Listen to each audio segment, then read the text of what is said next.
Rosaria is one of the nuns of the Favonius Church, and despite being called one of the sisters, she is anything but devout. In truth, Rosaria has a rather checkered past, much like a lot of other characters in Genshin Impact. She was saved by Varka and the Knights of Favonius from a group of bandits and brought to Mondstadt to give her a chance at a normal life. But did Varka save her out of the goodness of his heart, or was there an ulterior motive? Before we get into that, if you want to see more Genshin Impact content, do consider subscribing to the channel. Now, I kinda skipped a huge chunk of story in that intro, so let's rewind a little bit and talk about her past.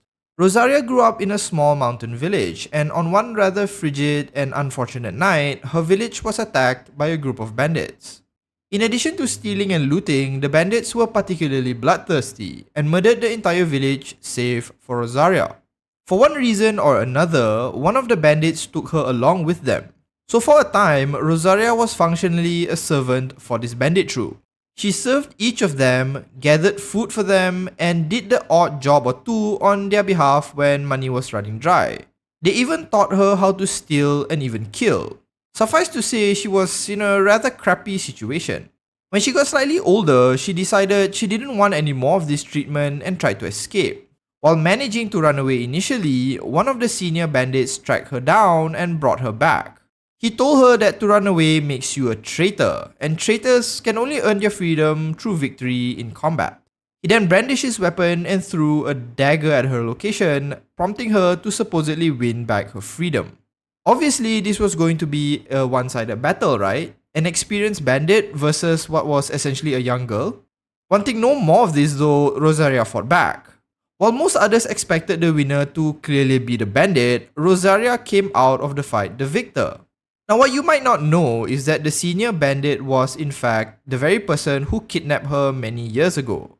Rosaria even suspects that during the entire fight, he allowed her to win in an attempt to right the wrong of him kidnapping her.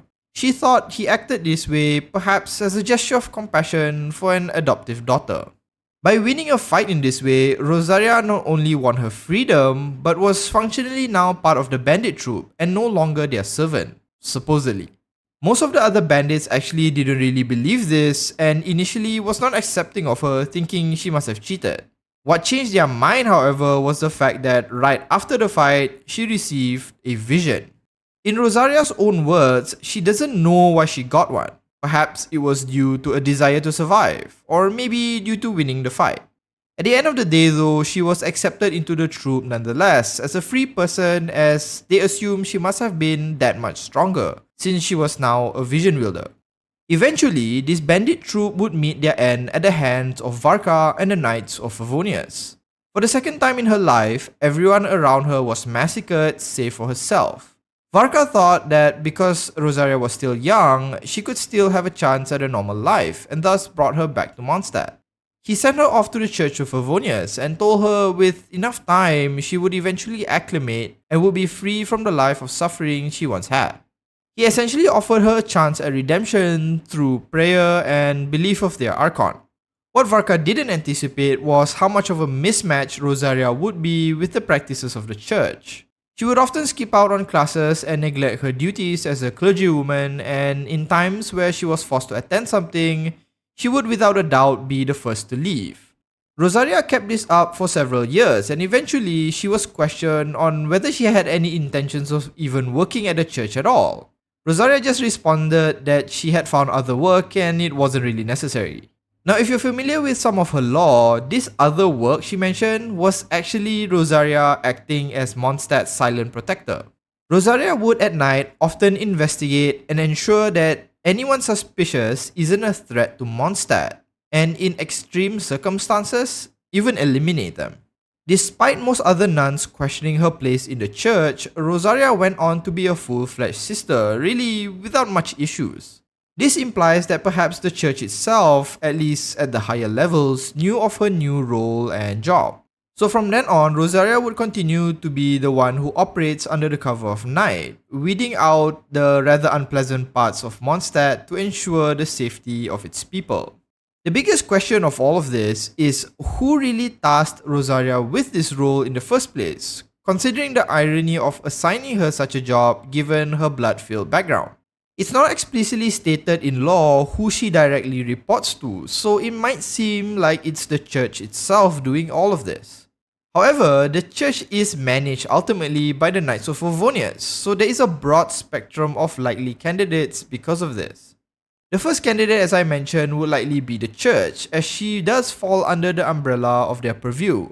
In her 5th character story, it's mentioned that she does this work under the aegis of the church, implying that the church is the party entrusting her with this work and providing her protection from the consequences.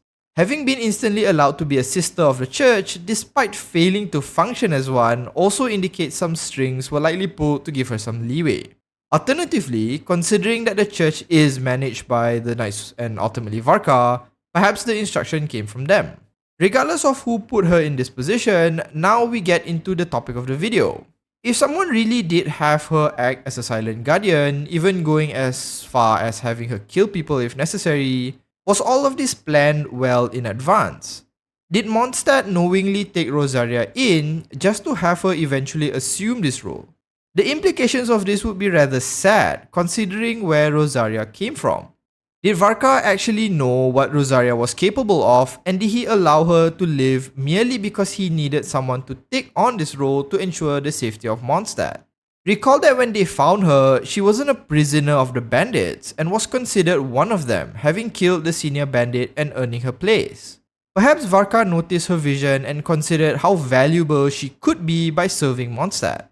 Now, alternatively, Varka might actually know that Rosaria couldn't have returned to a normal life given her upbringing.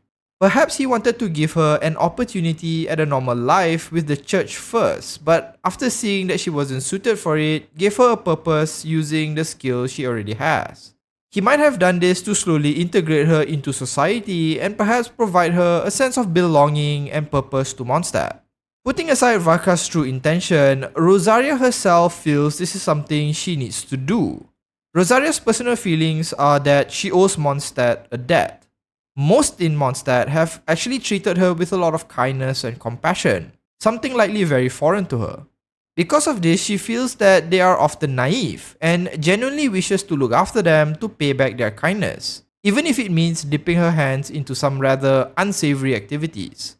So we might never know the full truth until Varka himself returns from his expedition, or maybe Rosaria opens up about it, but I'm inclined to believe that Varka wished the best for Rosaria and supported her in the best way that he could. Rosaria has spent practically most of her life in a rather difficult and dangerous situation, and it's likely Varka understands this. Maybe eventually she would be able to retire in peace, having paid the debt she feels she owes to the citizens of Mondstadt. Until then, she would continue protecting its people so that, as she puts it, they can continue to live in the sun. That does it for this video though. If you enjoyed it, do consider liking and subscribing to the channel, and I'll see you in the next one. As usual, have a nice day.